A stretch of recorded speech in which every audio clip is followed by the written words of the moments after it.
SSC পরীক্ষা দেওয়ার পরে আমি ঢাকায় আসি। সাইফুরসে ইংলিশ স্পোকেন, ফনেটিক্স, প্রেজেন্টেশন এগুলোর উপরে কোচিং করি। এবং তখন সাইফুরস খুব নাম করা, সারা ঢাকার সমস্ত ব্রাঞ্চ মিলে ওদের একটা কম্পিটিশন হলো, ডিবেট কম্পিটিশন সর্বশেষ, মৌচক এবং পান্থপথ। এবং কিভাবে যেন হতে হতে হতে হতে মানে আমি যাদের সাথে ছিলাম আমার টিমে, মৌচক এবং 3 জন ছিল, ভিকারুন্নেসার, একজন আইডিএলের, আর আমি একমাত্র হুজুর। তখন পান্থপথের সাথে ডিবেট হলো এবং আমাদের টিম উইন করলো এবং আমি বেস্ট স্পিকার হলাম। এটা আমার জীবনের খুবই একটা দারুণ গল্প, যে তখন আমি জামা পাজামা টুপি পরি। সবাই ভেবেছিল এসএসসির পরে আমি ঢাকায় কলেজে ভর্তি হয়ে যাব, আর ঝালকাঠিতে ব্যাক করব না। আমাদের যিনি ফনেটিক্সের ক্লাস নিতেন, তিনি ঢাকা বিশ্ববিদ্যালয়ে ইংলিশের শিক্ষক ছিলেন, আলিফ স্যার, মনে আছে।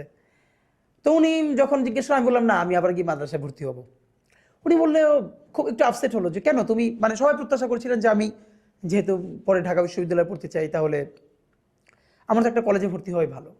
কিন্তু আমার মনে আছে আমি উত্তর দিয়েছিলাম যে আমার বন্ধুরা যারা এখন এখানে ভিকারুন্নেসার আছে, অথবা নটরডেমে ভর্তি হবে, হলি ক্রসে ভর্তি হবে, যারা একসাথে কোচিং করেছে, ওরা সবাই ভালো ইংলিশ জানে, বাংলা জানে, কিন্তু আরবি তো জানে না। আমার ভালো লাগার ব্যাপার হলো আমি তো ইংলিশটাও জানি ওদের মতো করে মোটামুটি, মাশাল্লাহ, বাংলাটাও জানি, কিন্তু আমি যে আরবিটা শিখছি, এটা যে আর একটা এফিসিয়েন্সি আমার মধ্যে আছে, এইটা তো ওদের নাই। সুতরাং আমি এটা আরও গ্রো করতে চাই। তো এইটা শুনে উনি খুব খুশি হয়েছিলেন। আবার ব্যাক করলাম এসএসসির পরে, আলিমের এসারাবাদে আবার ভর্তি হলাম। আলিমটা আমি পড়াশোনা করিনি, একদম একাডেমিক পড়াশোনা। আমি প্রচুর ইংলিশ ফনেটিক্স নিয়ে সময় দিলাম। সময় পেলে ঢাকায় চলে আসতাম, আমার সেই টিচারদের সাথে ক্লাস করতাম। এবং ইন্টার সেকেন্ড ইয়ারে লাকিলি ঝালকাঠিতে ঢাকা থেকে একটা প্রতিষ্ঠান গেল, স্যাঙ্গুইন ল্যাঙ্গুয়েজ ক্লাব, তারা স্পোকেন ফনেটিক্স শেখাবে এবং তারা টিচার নিবে।